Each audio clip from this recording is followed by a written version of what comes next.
Class में हमने जो है प्रागैतिहासिक शिला चित्रों की विशेषता पढ़ी थी। से इसी क्रम में हम आगे बढ़ते हुए चलेंगे और हेडिंग बना लेंगे प्रागैतिहासिक शिला चित्रों के उद्देश्य। प्रागैतिहासिक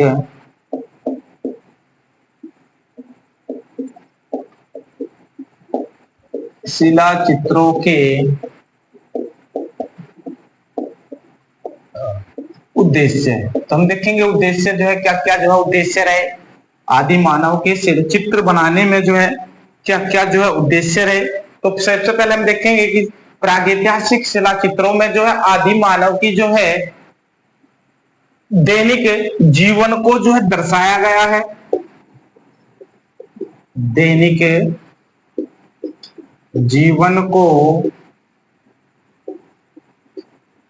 दर्शाया गया। तो आदि मानव ने अपने शहरी चित्रों में जो है अपने दैनिक जीवन को जो है दर्शाया है। और जो हम देखते हैं कि प्रागैतिहासिक कालीन शिला चित्रों में आदि मानव की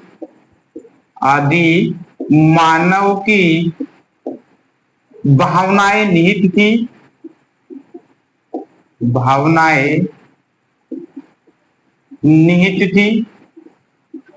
उसके बाद जो हम देख रहे हैं उद्देश्य में ही कि उस समय के मानव द्वारा जो है अपने चारों ओर के वातावरण को बनाए रखने से था। अपने चारों ओर के वातावरण को बनाए रखने से था या बनाए रखने था। उसके बाद है कि उसने जो है चित्र जो बनाए, तो चित्र जब उसने बनाए तो शिकार से पहले या शिकार के बाद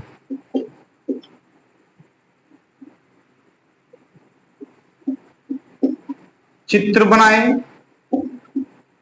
कारण देखेंगे क्यों बनाए। तो अपने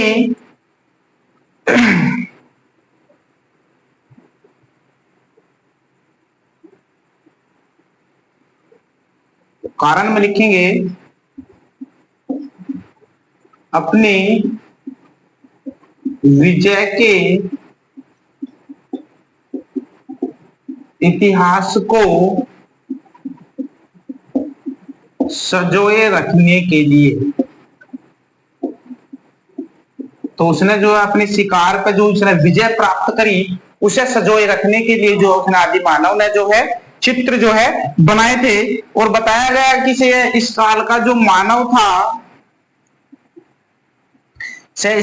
मानव था अदृश्य शक्तियों की जो है क्या करना शुरू कर दी, उसने पूजा शुरू कर दी।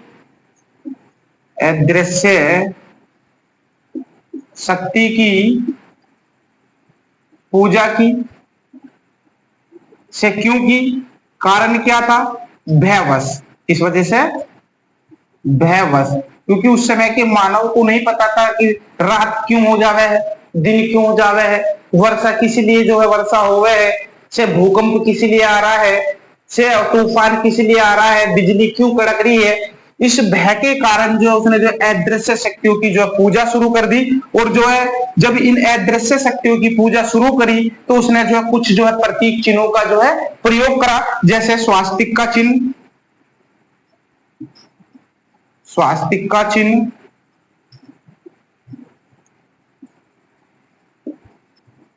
पंचकोणीय का चिन्ह, षष्टकोण का चिन्ह,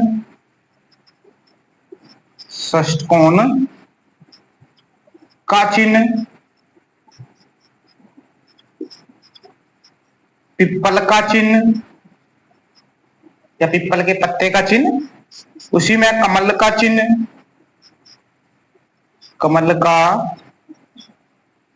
चिन्ह, इसी में हम देख लेंगे कि कमल का चिन्ह हो गया। उसके बाद जो सूर्य का चिन्ह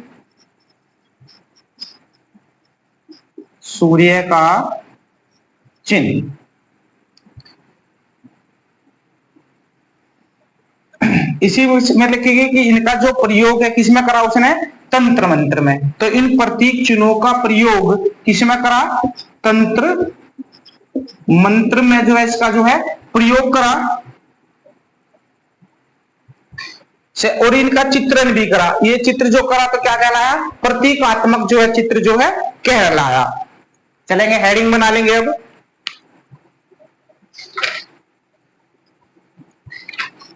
प्रागैतिहासिक चित्रों का रंग विधान। अब हम जो है रंग विधान के बारे में बात करेंगे कि रंग विधान में जो है कौन कौन से जो है रंग उसने जो है यूज करे।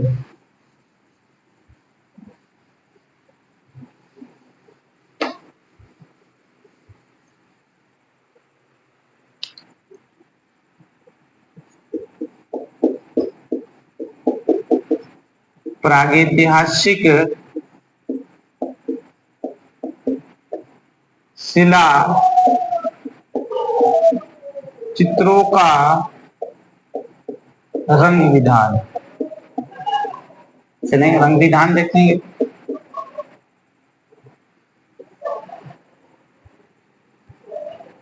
से तो प्रागैतिहासिक शैल चित्र जो थे, प्रागैतिहासिक शैल चित्र रेखा प्रधान है, रेखा प्रधान है। से प्रागैतिहासिक शैल चित्र वैसे तो रेखा प्रधान है, लेकिन इन चित्रों में जो उसने जो है रंगों का भी जो है प्रयोग करा है। तो जो रंग प्रयोग करे, अगर मैं रंग की बात करूं कि रंग, तो रंग कैसे थे वे, खनिज, खनिज रंगों का प्रयोग करा। अगर रंग में देखें कि कौन कौन सा रंग उसने यूज करा, जैसे घेरू, तो क्या है, लाल रंग है घेरू, इसे हम लाल रंग भी बोल सकते हैं। और इसका जो है सर्वाधिक जो है क्या करा है, सर्वाधिक प्रयोग भी जो है इसी रंग का जो है करा है। तो घेरू रंग का जो है क्या करा उसने, सर्वाधिक प्रयोग करा। उसके बाद जो है पीला, काला, सफेद, और कहीं कहीं पे जो हमें हरा रंग भी जो है देखने को मिला है। इस हरे रंग में अगर बात करें कि हरे रंग के चित्र को जो है, तो हरा रंग है, इसमें बोल लेंगे हरे रंग के चित्र को वीएस वाकड़कर ने सबसे प्राचीन माना। से सबसे प्राचीन चित्र जब माना गया तो सबसे प्राचीन चित्र मिला कहां से, तो जो सबसे प्राचीन चित्र जो है, प्राचीन चित्र जो हमें प्राप्त हुआ वो भीमबेटका से प्राप्त हुआ, भीमबेटका से प्राप्त हुआ। और भीमबेटका से जो चित्र प्राप्त हुआ ये मध्य पाषाण काल से संबंधित बता, मध्य पाषाण काल से जो है संबंधित जो है वो बताया गया। उसके बाद देखेंगे कि रंगों को स्थायित्व प्रदान करने के लिए, यानी कि स्थायी रंग, स्थायी किस प्रकार से बने, रंग स्थायी। तो रंग स्थायी करने के लिए जो उसने क्या करा कि रंगों में पशुओं की चर्बी का प्रयोग किया। उसके बाद हम देखेंगे कि रंगों को घुला किसमें, यानी कि कह सकते हैं प्लेट, रंग प्लेट है। तो रंग प्लेट में जो उसने किसका यूज करा, तो हम कह सकते हैं कि पशुओं के पुट्ठे का प्रयोग। तो पशुओं के पुट्ठे का जो उसमें क्या करा, प्रयोग करा। इसी क्रम में हम देखेंगे कि तुलिका, उसने जो आदि मानव ने जो उस समय जो है तुलिका जो है कैसे बनाई, तुलिका, अगर तुलिका के बारे में बात करें कि तुलिका उसने जो कैसे बनाई, तो तुलिका में हम देखेंगे कि जो है रेशेदार लकड़ी, रेशेदार लकड़ी का प्रयोग करा, बांस का प्रयोग करा, नरकुल का जो है यहाँ पे प्रयोग करा। अपनी तुलिका बनाने में जो है उसने जो है रेशेदार लकड़ी, बांस और नरकुल का जो है प्रयोग जो है उसने किया है। हेडिंग बना लेंगे।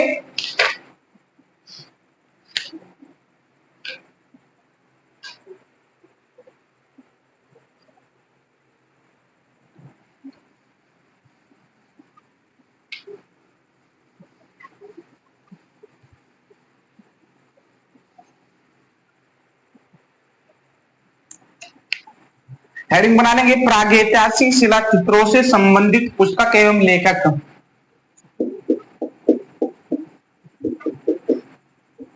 प्रागैतिहासिक शिला चित्रों से संबंधित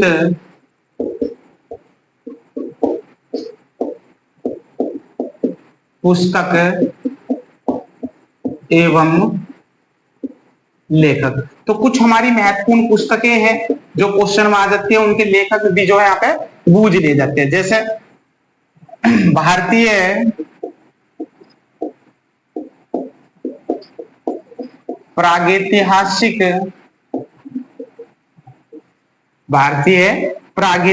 चित्रकला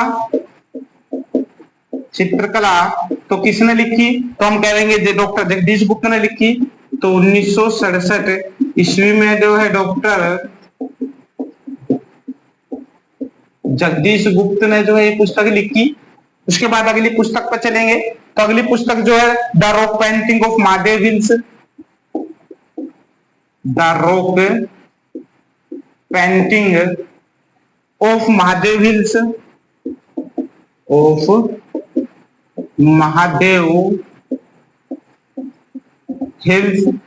डीएच गार्डन की ये पुस्तक है। तो 1936 ईस्वी में जो है डीएच गार्डन की जो है पुस्तक बताई गई। उसके बाद जो है अगली पुस्तक लिखेंगे, अगली पुस्तक है pre historic India, prehistoric India. तो प्री हिस्टोरिक इंडिया जो है ये पुस्तक जो है 1950 ईस्वी में लिखी गई। 1950 ईस्वी में, और लिखी किसने? तो स्टुअर्ट पिगाट ने लिखी।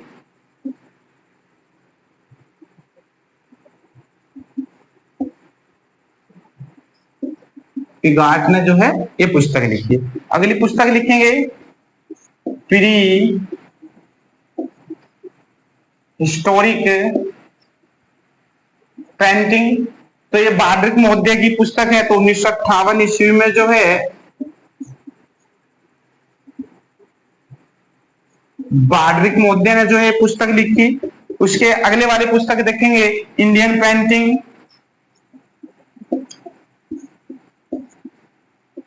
Indian painting. तो अगर इंडियन पेंटिंग की बात करेंगे तो पर्सी ब्राउन की ये पुस्तक है, पर्सी ब्राउन की पुस्तक है। अगली पुस्तक लिखेंगे pre historic art of India, pre historic art of India. तो ये पुस्तक जो है हार्ड एडम की है, लियोन हार्ड एडम। तो 1940 ईस्वी में लियोन हार्ड एडम की जो है ये पुस्तक है। अगली पुस्तक लिखेंगे ओवर हेरिटेज इन आर्ट, ओवर हेरिटेज इन आर्ट। ये पुस्तक असित कुमार हल्दर की है। तो 1952 ईस्वी में असित कुमार हल्दार ने जो है ये पुस्तक जो है लिखी है। हम एक बात और विशेष याद रखेंगे कि जो है प्रागैतिहासिक काल में जो है आदि मानव ने जो है प्रकृति का चित्रण नहीं किया, यानी कि पर्वत, नदी, झील से पेड़ पौधे, यहाँ तक कि सरीसृपों का भी अंकन जो हमें देखने को नहीं मिलता है। तो हमारा जो है पहला चैप्टर प्रागैतिहासिक कला से संबंधित जो था वो हमारा जो है समापन हुआ से, और ये चैप्टर जो हमारा पूर्ण हुआ से। मिलेंगे अगली क्लास में अगले चैप्टर के साथ। धन्यवाद।